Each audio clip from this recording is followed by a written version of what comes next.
Hola, ¿qué tal? Nosotros somos el grupo número 5 de la Comisión de la doctora D'Angelo. Nuestro grupo está formado por Guillermo Ibáñez, Cristian Guerra, Nahuel Landa, Marcos Jaborninski y Francisco Tabor. Y nosotros vamos a hablar sobre el carácter polisémico de la expresión de la salud pública. Para hablar de salud pública, nosotros tenemos que entender que este concepto se ha visto influenciado por distintas vertientes, por distintos factores a lo largo de la historia. Entre ellos, por ejemplo, la concepción de muerte que han tenido las distintas sociedades y cómo el pensamiento o los interrogantes que este concepto de muerte genera sobre ellos. Esto ha influenciado en mayor medida lo que conocemos como salud pública hoy en día. También podríamos hablar de otros factores, por ejemplo, pensamientos mágicos que desembocan o se canalizan hacia las religiones y la dualidad que éstas generan en el sentido alma-cuerpo. También se ha visto influenciado incluso hasta nuestros días en el concepto de salud pública. Por supuesto, no podemos dejar de lado lo importante con el paso del tiempo que significó el avance de las tecnologías y de las diferentes pruebas, lo que es el conocimiento científico o la importancia que toma respecto a la salud pública. Y finalmente, como todas las sociedades, como todas las personas, se organizan en sociedades primero y estas sociedades de diferentes culturas, cada una de ellas, se organizan en estados. Y cómo estos estados perciben a la salud, el significado de salud y cómo hacia dónde orientan la salud pública. Este concepto está influenciado por muchos otros factores y va mutando a lo largo del tiempo. Sin embargo, nuestro grupo seleccionó un concepto que viene del Comité de Investigación sobre el Desarrollo Futuro de la Función de la Salud Pública, que lo desarrollaron en Inglaterra en 1988 y que nosotros consideramos el atinado o el más acertado, y que reza lo siguiente: es el arte y la ciencia de prevenir las enfermedades, promover la salud y prolongar la vida mediante los esfuerzos organizados de la sociedad en conjunto, una sociedad organizada. Este concepto está abarcado por varios factores. Entonces, según Frank, se dividen en dos campos, el campo del conocimiento y el campo de la acción. El primero hace referencia al conjunto de conocimientos y disciplinas que intervienen en el desarrollo de un saber en salud pública. Y el segundo hace referencia a otra parte, a la parte de la obtención, la organización y la gestión de los recursos para poder producir servicios de salud. Entonces, basado en estos dos campos, se puede decir que la expresión de salud pública es polisémica y acuña las siguientes características. La salud pública como bien público, ya que la salud de la población es concebida como un bien en sí. La salud pública como asunto de Estado, porque en los siglos XVIII y XIX el paso de las comunidades del campo a la ciudad, a las grandes urbes, generó un estado de hacinamiento y este generó un espacio propicio para las enfermedades de transmisión, como enfermedades virales y bacterianas. Salud pública como servicio público, ya que al ser un bien público, la población tiene acceso a ella, a sus servicios, y la salud pública como nivel de análisis, porque el enfoque de observación que tiene esta ciencia es la población. Frank también menciona 5 connotaciones de la expresión salud pública. En primer lugar, equipara el adjetivo pública con la acción gubernamental, es decir, las implicancias de este para con el sector público.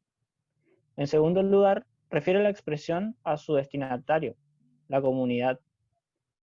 En tercer lugar, la interpreta como servicios no personales de salud, es decir, aquellos que se aplican al ambiente, como por ejemplo el saneamiento, o a la colectividad, en el caso de la educación destinada a la comunidad en general, para que acepten los programas de salud, y que por lo tanto no son apropiables para un individuo específico, sino para la comunidad. En cuarto lugar, como servicios personales de naturaleza preventiva dirigidos a grupos vulnerables, como los programas de control de la tuberculosis, la lepra, las inmunizaciones, etc. Y en quinto lugar, pero no menos importante, a los problemas de alta frecuencia o peligrosidad, como son las epidemias. Tal es el caso de cuando apareció el SIDA, que no se sabía cómo era la enfermedad y que con el tiempo pasó a ser un problema de salud pública. O el ejemplo más reciente, que es la pandemia por COVID-19 o comúnmente llamada pandemia por coronavirus. Entre las acciones fundamentales en salud pública vamos a encontrar a la promoción, la prevención y la protección. A la promoción de salud podemos definirla como el proceso que permite a las personas incrementar el control sobre su salud. La misma va a constituir un proceso, la promoción va a constituir un proceso tanto político como social y va a abarcar tanto las acciones dirigidas a fortalecer las habilidades y capacidades de los individuos, como las dirigidas a modificar las condiciones sociales, ambientales, económicas, con el fin, claro, de mitigar el impacto en salud a nivel tanto poblacional como a nivel individual. La promoción de la salud entonces va a implicar trabajar sobre los determinantes de salud, lo que denominamos determinantes de salud. Van a fomentar que existan cambios, que se produzcan cambios sobre ellos, con el fin de mejorar la situación de la salud de las comunidades. Ejemplos de estas acciones pueden ser mejorar la accesibilidad a los servicios de salud, garantizar el servicio de agua potable, mejorar las condiciones tanto laborales como de vida y cuidar el medio ambiente, cuidados del medio ambiente. Podemos decir que con estos ejemplos podemos observar cómo al hablar de promoción de la salud vamos a estar excediendo el sector, lo que nosotros llamamos al sector sanitario de manera estricta, ¿no? Por último, en la diapositiva tenemos que dice algo como que promoción no hay que confundirla con educación para la salud. A veces tiende a confundirse estos dos conceptos, pero cuando hablamos de educación para la salud estamos hablando, estamos haciendo referencia a una de las herramientas que tiene en su arsenal, digamos, en la promoción de la salud. Por otro lado, hablaremos sobre prevención, la prevención de las enfermedades. En este caso vamos a decir que la prevención de las enfermedades, prevenir las enfermedades, es un concepto complementario al de promoción de la salud. Este nos va a situar en otra perspectiva, digamos, desde el lado de la enfermedad. En este caso, en vez de trabajar sobre los determinantes, vamos a trabajar sobre lo que denominamos factores de riesgo. En la prevención de la enfermedad vamos a identificar 3 niveles de prevención: primario, secundario y terciario. En los últimos años se viene agregando un nivel cuaternario. La prevención primaria está dirigida a evitar la aparición de la enfermedad, por ejemplo, realizar una actividad física, consumir alimentos más seguros, acceder al agua potable, mientras que la prevención tanto secundaria como terciaria van a tener por objeto detener, digamos, o evitar la aparición de una enfermedad inicial, o mitigar efectos, digamos, los cuales pueden dejar secuelas.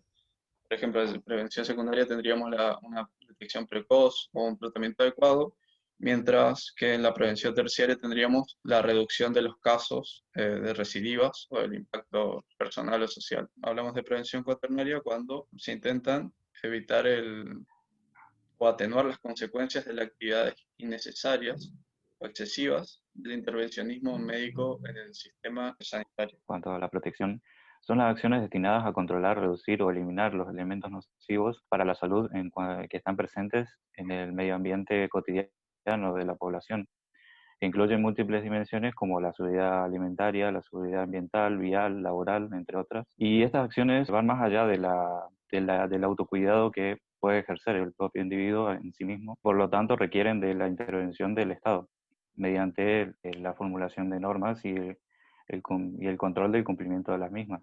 Por ejemplo, en cuanto a la seguridad alimentaria, y dado que el individuo no puede llevar un correcto control de los alimentos que adquiere, que consume, para lo cual se generan organismos que se encargan de estas tareas y que se ocupan de la salubridad, de la sanidad de los alimentos, del correcto empaquetado, de que estén correctamente etiquetados, también de la limpieza y el correcto mantenimiento de los comercios en los cuales se vaya a vender de luego estos productos. Otra dimensión, por ejemplo, de esto mismo es la seguridad vial, lo cual se lleva controlado mediante las leyes de seguridad vial, lo cual establece normas de circulación, el uso de cascos, el uso de cinturón de seguridad, por ejemplo. Y por último, la salud pública se la entiende como los cuidados de salud proporcionados por el sector público, es decir, el gobierno o el Estado. Segundo, que es la participación organizada de la comunidad en el cuidado de su propia salud. Esto se refiere al propio cuidado que realizan los individuos en cuanto a sí mismos. Tercero, servicios de salud que no son personales, sino comunitarios, como por ejemplo saneamiento ambiental, educación,